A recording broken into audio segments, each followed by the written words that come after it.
When you're a young person, summertime feels elastic. The rules feel a little looser, the nights are electric, there's bare feet on hot pavement, and everyone's just a little too sweaty. You just gotta keep living, man. L-I-V-I-N. L-I-V-I-N. The summer job has occupied a special place in our culture for decades. My estimate for the Europe trip was a little off. I suggest you get a job. A summer job. It's almost like a rite of passage, scooping ice cream at the corner shop, pulling espresso shots at the café, or lifeguarding at the local pool.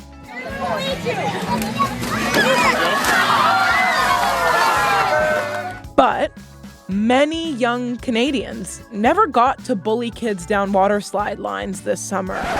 Actually, many can't get any job at all. Experts call the youth unemployment rate in Canada a silent crisis. The CNE says it has received a record 54,000 online applications to work at the fair this summer. The numbers are worse than economists anticipated. A loss of 41,000 positions. Those between 15 and 24 years old, for example, that demographic lost 34,000 positions. Young people want to work, but face many barriers in finding a job. It's a hard hill to climb. And economists are not optimistic about what comes next. But the worry is that young people, already stretched financially, are already in a precarious position. This episode, what happens when young people can't work? I was convinced I was going to have a heart attack. I was convinced. I had chest pains so intense, I thought my heart was going to explode. I called the ambulance. Like, it was so bad. And turns out it's just anxiety. Let's get into it. My name is Tay, and I'm 16 years old. I'm in Toronto right now. My name is Matthew Ritchie. I was born in 96, so I'm currently 29, 30 next year. And I'm currently living in Barrie. So my name is Leah. I'm 20. I've been in Montreal for 2 years now. How's your summer been? How's the job hunt looking like? I mean, summer's been great. The job hunt, not so much. Recently I bought a guitar and I've been wanting to learn a new instrument. I've been trying to get back to the gym, so the summer has been really great for personal development. Career development, not so much. I started working when I was 13 years old. Always had a job. I did everything. I did IGA, I did Canadian Tire, I did a little bit of everything. Did McDonald's for 3 years. So when I moved to Montreal, I thought it was going to be so easy to find a job. I was like, oh, my mom was like, you need to find a job before you move. And I was like, I'm going to be fine. It's Montreal. You can find a job wherever, whenever. It's a big city. I'm not going to have any trouble. I was mistaken. At the beginning, when you try to look for a job in the first place, you're a little bit picky. You're like, okay, I don't want to work there. I don't want to do that. And then you just you let go.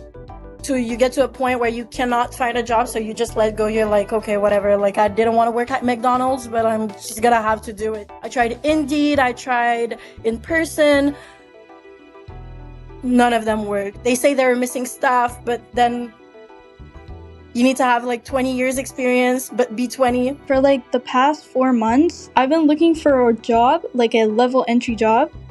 And none of them have gotten back to me, and I haven't even been able to land a single interview.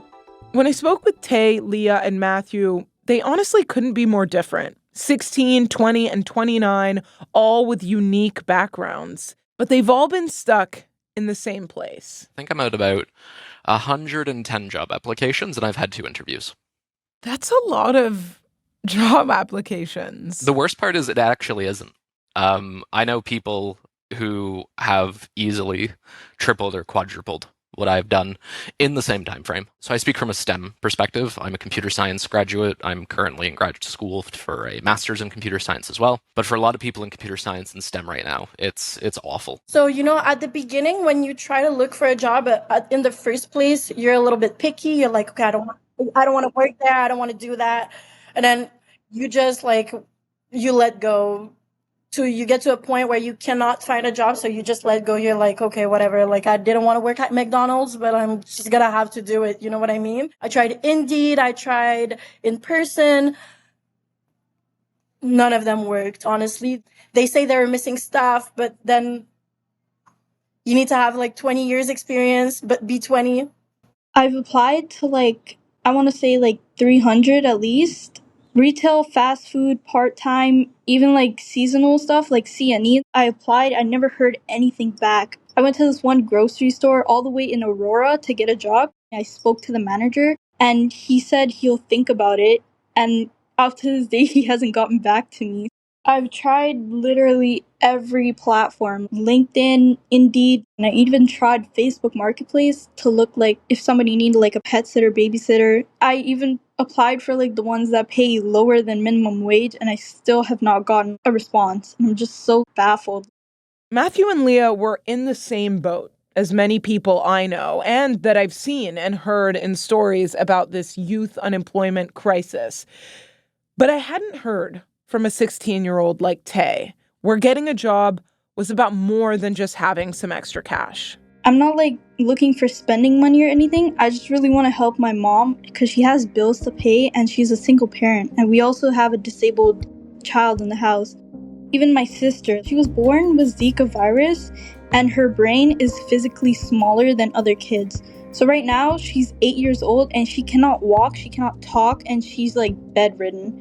And she can't even swallow and eat. She has a GJ tube in her stomach and that's how she gets food. So when you feed her through the GJ tube, you have to buy the milk and the feeding bags and the cleaning supplies, the diapers to change her, the wipes. All of her medical needs go down to my mom and they're usually really expensive.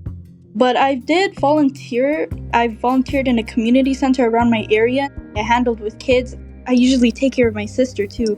And plus she has medical needs. I know how to do all of that stuff by myself. I don't know how to explain it. It's a lot. But I'm able to manage it. I'm trying at least. I'm just wondering why? I don't meet your standards in some way. But other people do. And this never-ending cycle of rejection is getting to all of their heads, Matthew and Leah included. You get discouraged a lot. It's just in the beginning, I was very confident bringing my resume. I would walk in, be super happy. And at the end, I was shaking in my boots. You have experience, you went to school, you have your high school diploma, and you're just can't find a job. Is it me? Am I doing something wrong? So, I don't know. For a whole year, I really thought it was just me.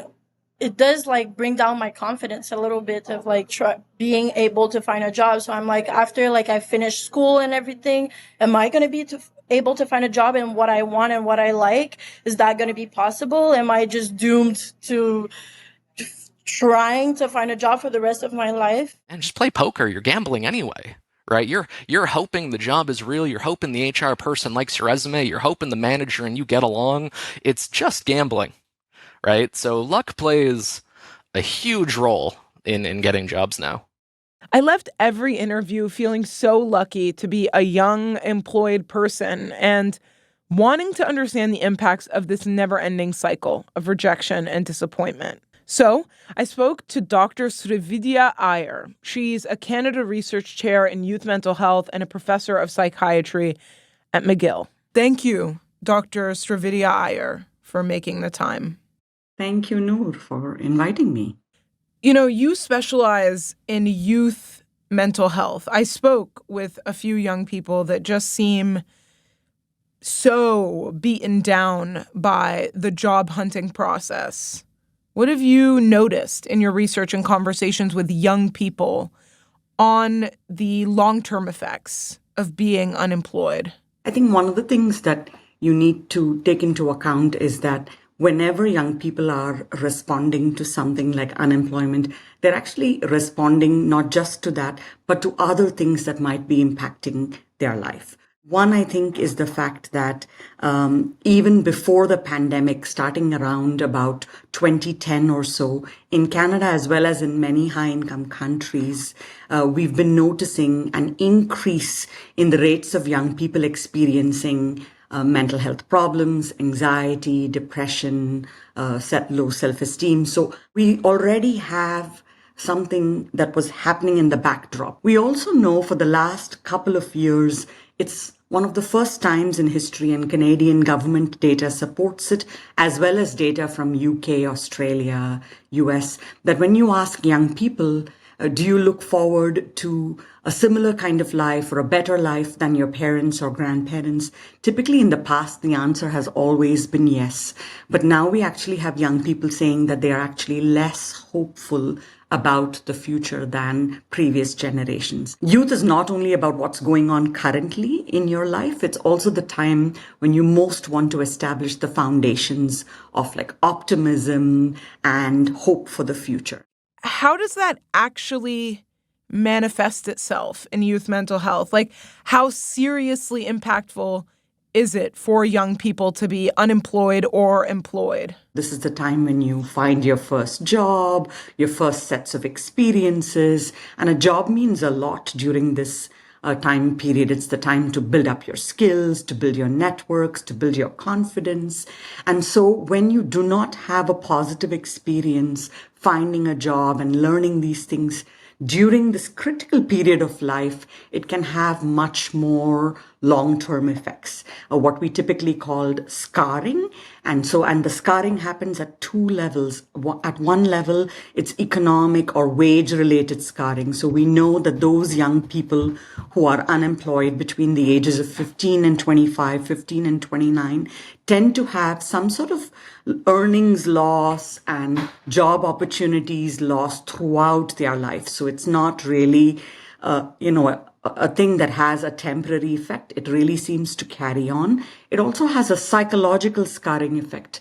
So we know that these young people might be much more likely in the future as well to have some of the impacts that we're now worried about in terms of mental health, in terms of social exclusion. So really what concerns us about youth unemployment is not just that the rates are high, but that the implications of unemployment during this time period of your life are actually a lot more significant than perhaps during other periods of life.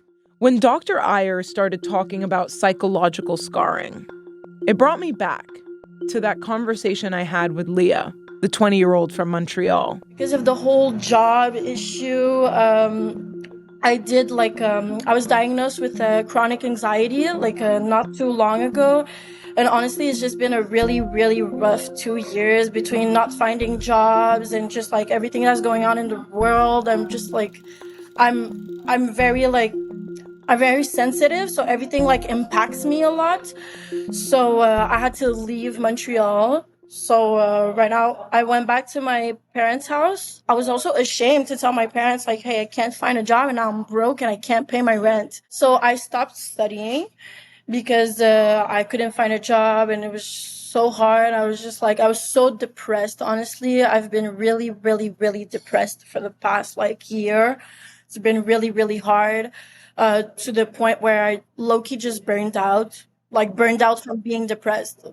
It's that bad. I feel like everybody is so anxious and young people tend to, I don't know the history of anxiousness in 20-year-old ladies back then, but right now I feel like it's huge. I'm privileged, but most people are not. So what do you do when you're not privileged and you don't have that support system to help you up and you just don't have anything to lay down on? You fall, That's why there's a lot of homelessness also in youth. In the 20s, a lot of homelessness. It's sad. You go outside and most homeless people you see very young people. And people are so mean. They just be like, oh, they should find a job.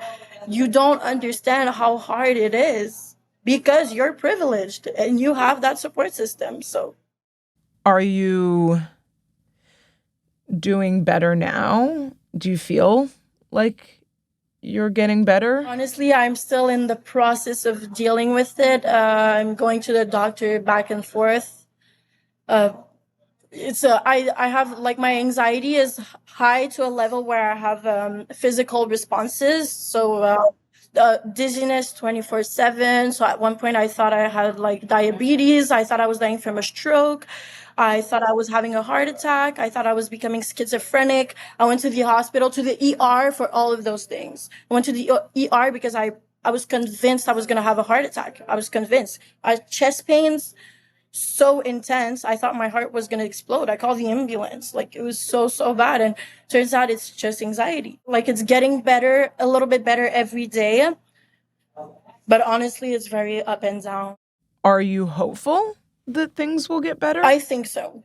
I'm trying my best. Like, there's moments where I'm like, oh, I'm never going to get better and I'm going to be like this for my entire life. And it scares me a lot because I cannot imagine my life with visual snow for the rest of my life, just dizziness 24/7. Like, it's really, really bad. I don't want to be like this for the rest of my life. So I'm trying really, really hard to change my whole lifestyle. That's also why my parents are proposing me to go live on a ranch. I'm going to be taking care of 21 horses. So it's going to be a lot, but like, I'm really excited. Going to be a 7-day-a-week job, but like, I'm going to have fun and it's just going to be, I feel like it's going to be what's best for me. Reconnecting with the nature a little bit. Touching grass. Touching grass. Yeah. Grasping reality, literally. That's what I'm trying to do. It's one thing to hear Dr. Iyer talk about psychological scarring. It's another to really hear Leah's firsthand experience. It's heartbreaking to hear a 20-year-old carry that much weight on her shoulders and to hear how her anxiety and depression manifested in very physical ways. You know, I got lucky. I got a great job at Canada Land after my degree, and I attribute it to that luck. So I don't really know how all of this feels. And I can imagine some of you are thinking the same, or maybe you're rolling your eyes and thinking, maybe young people are just too sensitive and whiny. So I asked Dr. Iyer about that. Okay, let's just pretend, I don't know, I'm a 65 or 45-year-old, like, who cares? You know, we struggled too when we were kids. It wasn't always easy. Maybe this generation is just sensitive and they can't get over it. Is that a fair criticism? What do you think? To some extent, I think I understand where people are coming from. And what we do know is that certainly with respect to employment, unemployment, there have been historically times of recession when many more young people are unemployed. So to that extent, yes, this is similar to patterns from the past.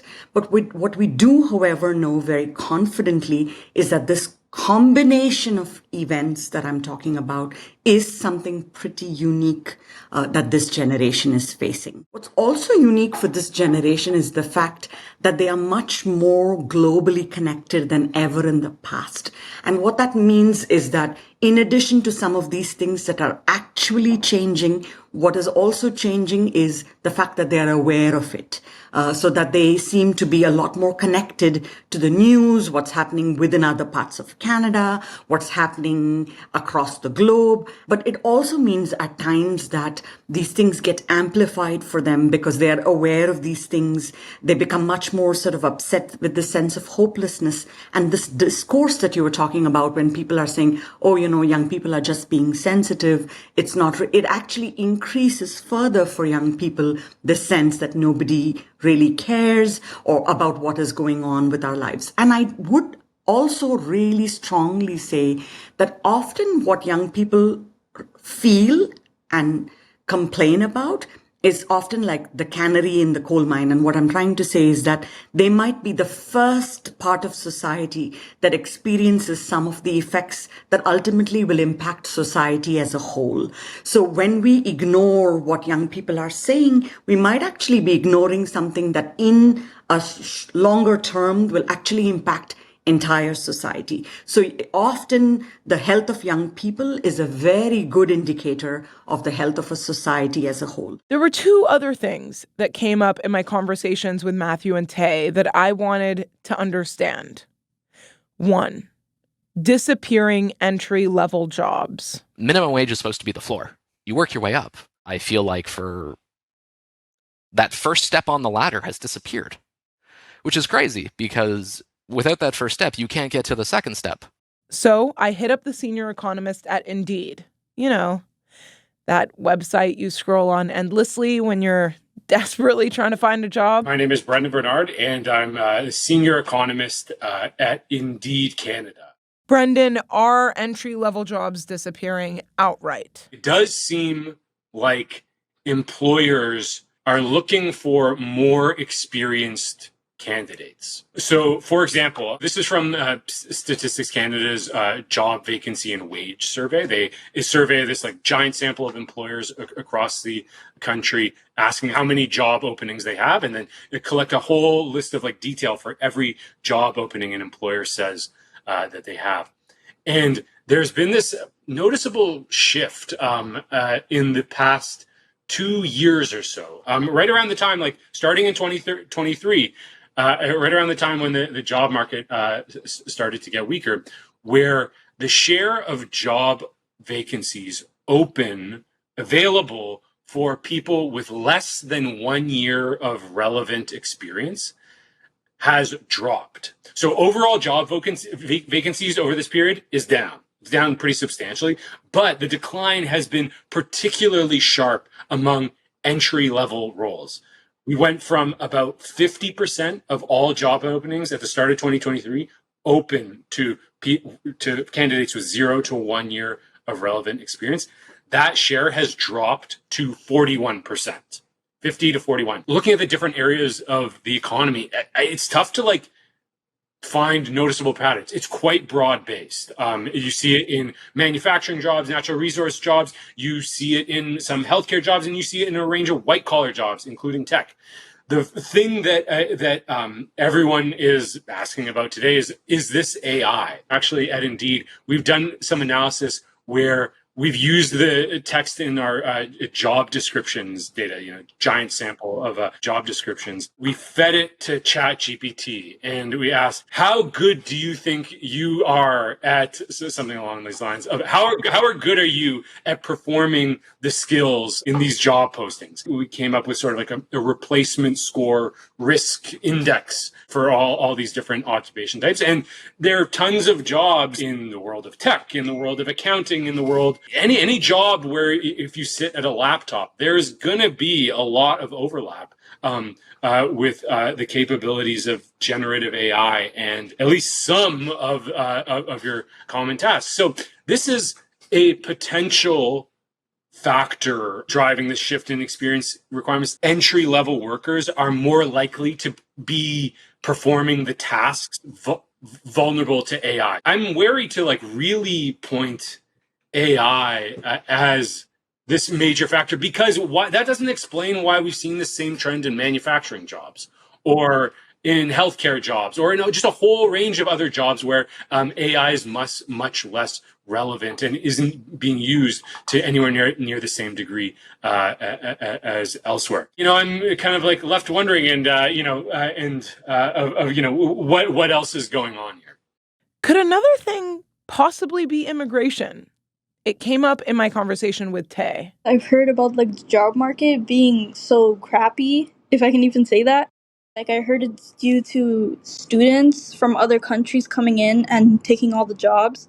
Brendan, do we know based on the data whether immigration has dramatically affected the job market for these young people? In mid-2022, Canadian population growth really started to ramp up. And it soared particularly among non-permanent residents, many of whom are actually youth themselves. And this was in part policy changes in response to the labor shortages that emerged out of the pandemic. All these employers are, saying they couldn't hire, and in some cases they couldn't. This was a sort of surge in labor supply. Now the two trends are going in different directions where demand is pulling back, but the number of job seekers, particularly looking for work in many of the sectors that are heavy employers of youth, like retail, like accommodation and food services, all of a sudden there's now more job seekers looking to fill a fewer number of job openings. This is probably one part of the story. Soaring population growth, particularly among non-permanent residents, happening at the same time that employer demand is cooling off. The timing was off. Okay, so anecdotally and in conversations that I see online or in person, there's a lot of, the immigrants have taken the jobs and that companies and businesses now prioritize low-wage foreign workers over homegrown Canadians. I'm curious, is that true? Are we seeing a prioritization of foreign workers over Canadians? Yeah, so I don't know how you'd quantify that. Yeah, on the prioritization, yeah, I don't know about that. Come on, like on Indeed, you're not seeing job postings that are specifically asking for foreign workers? Because I've seen that on other websites elsewhere. What we've seen on Indeed is that, like, during the population boom, and even actually a little bit before then, we saw a surge in foreign job seeker interest in Canadian job postings. Since that, we've actually seen it fully reverse now since. And Canada's population is actually starting to plateau after this period of rapid growth. I think, like, one thing that I think is noticeable, though, is in many of the, I mentioned earlier, retail, accommodation and food services, manufacturing as well. These are the two largest employers of 15 to 24-year-olds. And at the same time that the employment rates of youth has dropped, the share of non-permanent residents working of total employees in those industries rose a bunch. One potential outcome that could come out of that would be that, like, the wages of those jobs would come down a lot.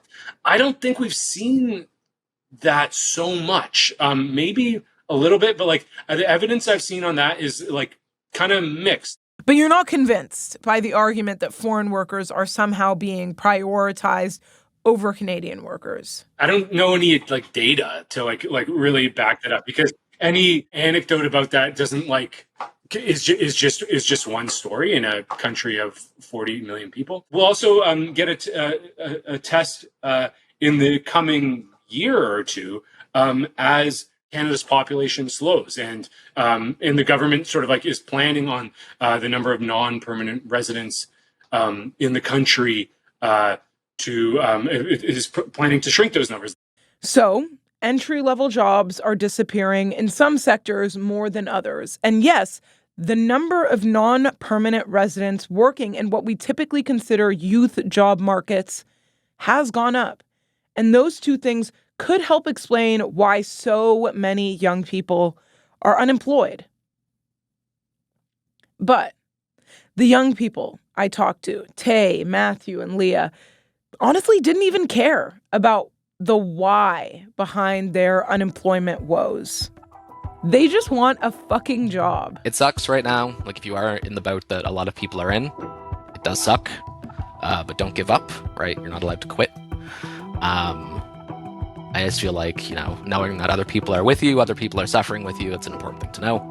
When I was a child, I originally wanted to do something in the medical field. I wanted to become a neurosurgeon because of my sister. And then as I grew up, I thought about it and I was like, it seems kind of complicated and all that studying I have to do and whatever. And I also wanted to do philosophy studies, but now that I'm seeing it, like, all this AI stuff is taking over too, and I'm like, oh my god, I do not have a place for that. Like, I'm not going to profit off of anything off of philosophy. So that's why I switched back to medical, and I was like, I'm going to do medical again. Young people do bring value. Like, we're motivated, and we're adaptable, and we're eager to learn. A lot of people are downing us a little bit, like, oh, the new generation is this, lazy, blah, blah, blah. But we're from different generations. We've been through different stuff. Generational trauma is a real thing too. Like, just give us a chance, give us a chance with everything like we've been through, like everything in the world that's going on. Give us a chance. Like, I think that's what I really want.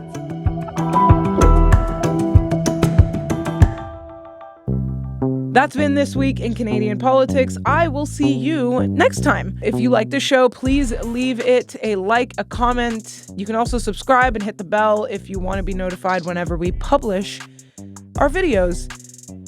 If you want to support this show or this network, you can go to canadaland.com/join.